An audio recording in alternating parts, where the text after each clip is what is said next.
Muzaffarpur shelter home मामले में supreme court में आज फिर सुनवाई होगी। दोपहर 2 बजे इस पर सुनवाई होगी। कल सुनवाई के दौरान सुप्रीम कोर्ट ने बिहार सरकार को फटकार लगाई और बिहार के चीफ सेक्रेटरी को कोर्ट में हाजिर होने के आदेश दिए।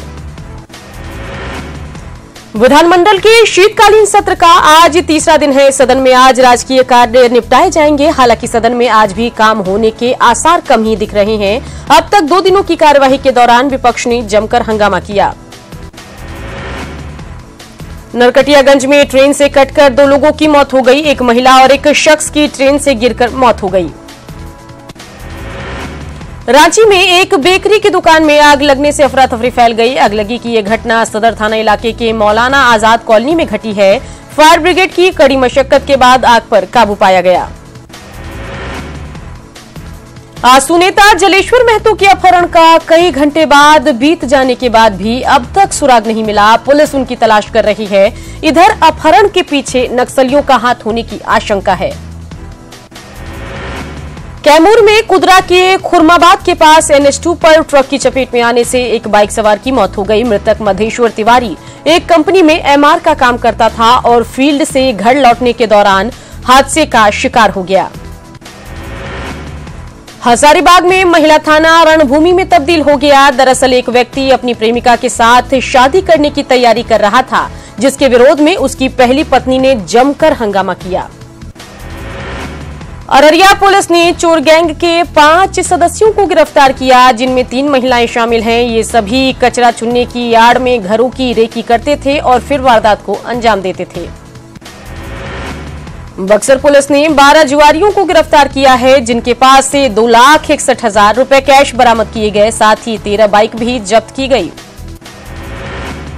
शेखपुरा में भारी मात्रा में शराब के साथ एक राइफल बरामद की गई है। पुलिस ने पचना गांव में धूरी यादव के घर छापेमारी की, जहां लाखों की विदेशी शराब जब्त हुई। सोनपुर पुलिस ने पंजाब से लाई जा रही शराब की बड़ी खेप जब्त की है। पुलिस ने गोविंद चौक के पास छापेमारी की, जहां से एक ट्रक जब्त किया गया, जिसमें 500 कार्टन विदेशी शराब बरामद किया गया। शेखपुरा में वर्चस्व को लेकर 2 गुटों में मारपीट और फायरिंग हुई, जिसमें एक शख्स को गोली लगी है। घटना के बाद गांव में तनाव है। पटना के बेली रोड पर सड़क हादसे में 2 लोग जख्मी हो गए। घटना पटना विमेंस कॉलेज के पास की है। दोनों का इलाज PMCH में चल रहा है। सिवान के जीरादेई में बैंक ऑफ इंडिया में कर्मचारी और ग्राहक के बीच मारपीट हुई, जिसमें कस्टमर को गंभीर चोट आई है। बताया जा रहा है कि ATM लेने गए ग्राहक का बैंक कर्मचारी से विवाद हुआ। छपरा जंक्शन पर रेल पुलिस ने सियालदह बलिया एक्सप्रेस से एक युवक के पास से 50 नरकंकाल बरामद किया। बरामद नरकंकाल में 16 खोपड़ी और 34 मानव हड्डियां हैं, जिसे पुलिस ने जब्त कर लिया।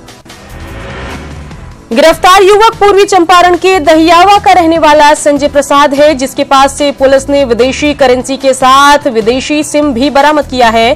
गिरफ्तार युवक के अनुसार वह नरकंकाल की तस्करी तंत्र साधना के कार्य के लिए करता है। पुलिस को इस मामले में इंटरनेशनल कनेक्शन के संकेत भी मिल रहे हैं। हालांकि पुलिस इसके लिए गहन जांच की बात कर रही है। आपको बता दें कि इससे पहले भी हाल ही में मुजफ्फरपुर में भी लावारिस हालत में नरकंकाल से भरा बैग मिला था। कटिहार पुलिस ने हथियारों के बड़े जखीरे के साथ कुख्यात विजय महतो सहित 3 अपराधियों को गिरफ्तार किया है।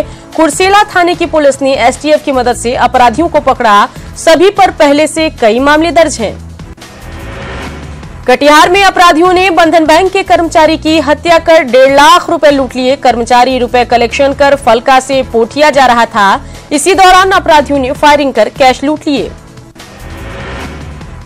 सीतामढ़ी में SBI की ATM से 42 लाख रुपए की चोरी हुई है। चोरों ने पासवर्ड को हैक करके रुपए उड़ा लिए। घटना पुपरी थाना क्षेत्र के मधुबनी चौक पर स्थित SBI की ATM की है। मामले में ATM में पैसा डालने वाली कंपनी CMS के कर्मचारियों की भूमिका संदेह के घेरे में है। सारण पुलिस ने ATM से 9 लाख की लूट की कोशिश नाकाम कर दी। साथ ही 3 लुटेरों को गिरफ्तार किया है, जिनके पास से पिस्टल कट्टा और 9 कारतूस बरामद किए गए। रांची सिविल कोर्ट ने पत्नी की हत्या के मामले में एक शख्स को उम्र कैद की सजा सुनाई। साल 2015 में रांची के सदर थाना क्षेत्र में दिलीप नायक ने पत्नी की रस्सी से गला दबाकर हत्या कर दी थी। रांची में चोरों का आतंक जारी है। आए दिन चोरी की वारदात को अंजाम देकर ये निकल लेते हैं और पुलिस के हाथ खाली रह जाते हैं। लालपुर और बरियातू में आज भी चोरों ने जमकर उत्पात मचाया। चोरों ने एक साथ 3 दुकानों के शटर को काटकर चोरी की वारदात को अंजाम दिया। जिन दुकानों में चोरी हुई वे सभी आसपास हैं। वहीं चोरी की वारदात सीसीटीवी में कैद हो गई। बोकारो के चास में ठेकेदार के घर 26 सितंबर को डकैती मामले में पुलिस ने नालंदा के हरनौत से एक आभूषण सह बर्तन व्यवसायी को गिरफ्तार किया।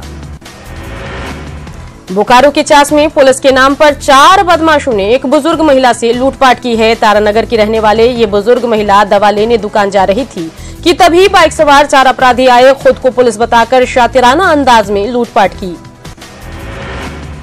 जामताड़ा के रघुनाथपुर से पुलिस ने 2 साइबर ठगों को गिरफ्तार किया है। पुलिस अपराधियों के पास से 5 फर्जी सिम और मोबाइल भी बरामद किया। गोड्डा में एक गरीब की जमीन हथियाने के लिए दबंगों ने पहले उसे बिजली के खंभे से बांध दिया और फिर उससे मारपीट की। मेहरमा के बुधवाचक में जेठा मरांडी नाम के एक शख्स की जमीन पर दबंगों की नजर है। झारखंड में अब सड़कों का जाल बिछेगा। केंद्र सरकार ने झारखंड को सड़कों के क्षेत्र में बड़ी सौगात दी है। केंद्र ने 652 किलोमीटर नए नेशनल हाईवे की मंजूरी दी है, जो अलग अलग इलाकों को सीधे बड़े शहरों से जोड़ेगी। मुख्यमंत्री रघुवर दास ने केंद्र की ओर से इस सौगात के लिए प्रधानमंत्री नरेंद्र मोदी और केंद्रीय सड़क एवं परिवहन मंत्री नितिन गडकरी का आभार जताया। जिस नए एनएच को मंजूरी दी गई है उसमें Hathgamariya Jagannathpur Manoharpur Kolebira road 184 kilometre, Godda Sundar Pahari Littipara Pakur 87 kilometre, Lohardaga Bero Khunti Tamar 130 kilometre, Chakradharpur Goilkera Manoharpur Rourkela bypass 138 kilometre national highway शामिल है। झारखंड में 1 दिसंबर से धान खरीद शुरू होगी और क्रय केंद्रों पर धान की खरीद के 15 दिनों के भीतर किसानों को भुगतान कर दिया जाएगा। मुख्यमंत्री रघुवर दास की अध्यक्षता में हुई कैबिनेट की बैठक में इसे मंजूरी दी गई। कैबिनेट की बैठक में कुल 9 प्रस्तावों पर मुहर लगी, जिसमें सबसे अहम धान खरीद को लेकर फैसला था। सरकार ने धान खरीद के लिए न्यूनतम समर्थन मूल्य 1750 रुपए प्रति क्विंटल देगी। मार्च 2019 तक प्रखंड स्तर पर अब तक खोले 239 केंद्रों पर सरकार ने 4 लाख मीट्रिक टन धान खरीदने का लक्ष्य बनाया है। परामू प्रमंडल में एफसीआई के माध्यम से धान खरीद की जाएगी, जबकि बाकी 4 प्रमंडलों में राज्य खाद्य निगम ही धान की खरीद करेगा। मुख्यमंत्री रघुवर दास का आज भी व्यस्त कार्यक्रम है। रांची में मुख्यमंत्री रघुवर दास 12 बजे राज्य सचिवालय के सभागार में आयोजित बाल विवाह मुक्त झारखंड कार्यक्रम में शिरकत करेंगे। साथ ही राज्य सचिवालय आने वाले आगंतुकों से मुलाकात करेंगे। धनबाद के बागमारा से बीजेपी विधायक ढुल्लू महतो की आय से अधिक संपत्ति की जांच संबंधित याचिका पर हाईकोर्ट में सुनवाई हुई। कोर्ट ने एक बार फिर से इनकम टैक्स और ईडी को समय देते हुए 31 जनवरी तक जांच रिपोर्ट कोर्ट में पेश करने को कहा। इससे पहले भी कोर्ट ने दोनों विभाग को विधायक की संपत्ति की जांच कर रिपोर्ट पेश करने को कहा था, लेकिन विभाग ने जवाब पेश नहीं की और जवाब के लिए समय की मांग की। कोर्ट ने उनके आग्रह को स्वीकार कर फिर से नई तारीख दी है। धनबाद में इन दिनों विधायक और सांसद पर मीटू लगाने का मानदौर चल रहा है। कल तक बागमारा विधायक ढुल्लू महतो पर महिला उत्पीड़न का आरोप लगा और अब गिरिडीह सांसद रविंद्र पांडे पर छेड़छाड़ का आरोप लगाने वाली महिला ने कार्रवाई नहीं किए जाने पर आत्महत्या की चेतावनी दी। धनबाद पहुंचकर सांसद पर आरोप लगाने वाली महिला ने न्याय की गुहार लगाई है। पीड़ित महिला पूरे प्रकरण में विधायक ढुल्लू महतो पर आरोप लगाने वाली महिला को घेरे में ले रही है। सांसद पर आरोप लगाने वाली महिला की माने तो विधायक पर छेड़छाड़ का आरोप लगाने वाली महिला ने उसके साथ मारपीट भी की। प्रधानमंत्री नरेंद्र मोदी के खिलाफ विधायक इरफान अंसारी द्वारा अपशब्दों का इस्तेमाल को लेकर बीजेपी नेता अरुण कुमार गुप्ता ने प्राथमिकी दर्ज कराई है, जिसके जवाब में इरफान अंसारी ने माहौल बिगाड़ने का आरोप लगाते हुए मामला दर्ज कराया। पटना हाईकोर्ट के पास स्थित हाईकोर्ट मजार पर सूबे के सीएम नीतीश कुमार ने चादरपोशी कर प्रदेश की बेहतरी और अमन चैन की दुआ मांगी।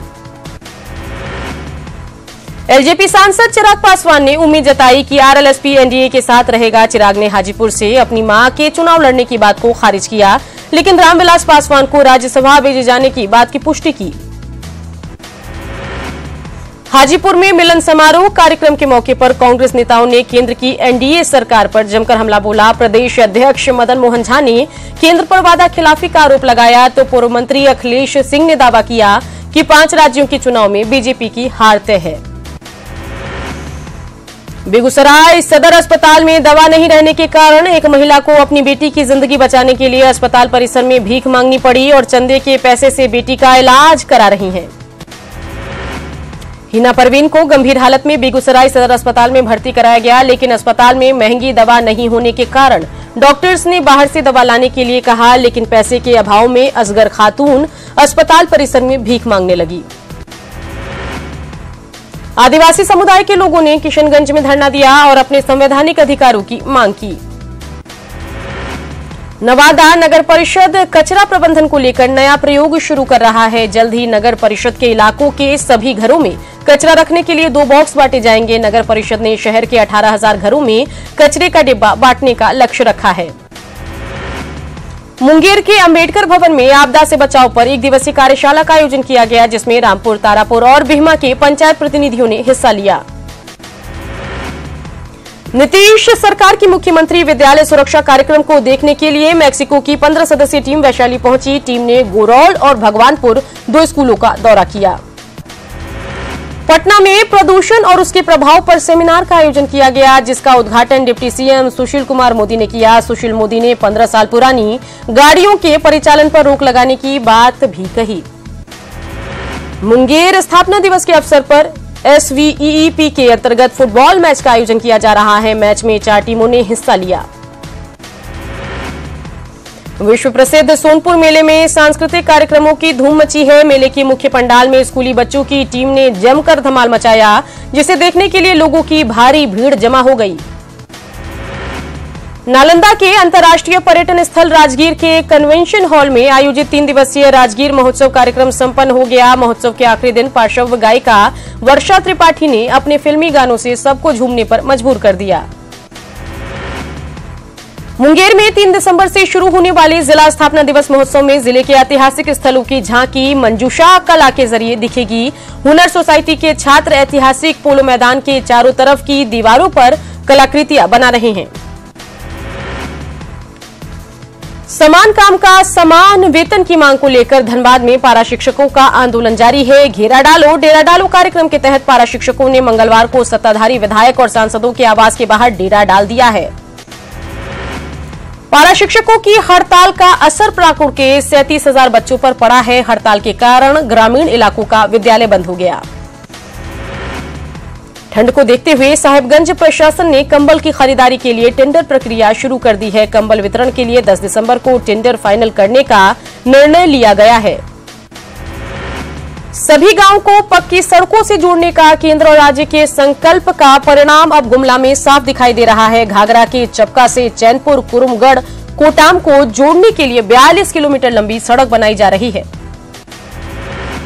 धनबाद के विनोद बिहारी महतो विश्वविद्यालय के शिक्षकेतर कर्मचारी संघ छठे वेतनमान की मांग को लेकर राज्यव्यापी धरने पर है। कर्मियों ने विश्वविद्यालय प्रबंधन पर वेतन समेत कई सुविधाएं नहीं देने का आरोप लगाया। धनबाद में एक बार फिर बिजली संकट गहराने लगा है। ऐसा झारखंड सरकार की बिजली वितरण निगम पर डीवीसी का 3500 करोड़ रुपए बकाये होने के कारण होने वाला है। डीवीसी ने धनबाद सहित कमांड एरिया के 7 जिलों में करीब 8 घंटे की लोड शेडिंग शुरू कर दी है। शहरी समृद्धि उत्सव के तहत प्रशिक्षण प्राप्त बेरोजगार युवक युवतियों को रोजगार का अवसर देने के लिए धनबाद नगर निगम की ओर से बाबूडी में 2 दिवसीय रोजगार मेला लगा है, जिसमें उत्तरी छोटा नागपुर के 7 जिलों के कुल 10 निकाय भाग ले रहे हैं। पाकुड़ के लेटीपाड़ा में राज्य महिला आयोग की ओर से दिवसीय कार्यशाला का आयोजन किया गया। कार्यक्रम को संबोधित करते हुए कल्याणी शरण ने कहा कि झारखंड के आदिवासियों को दारू और हड़िया का लालच देकर बरगला दिया जाता है।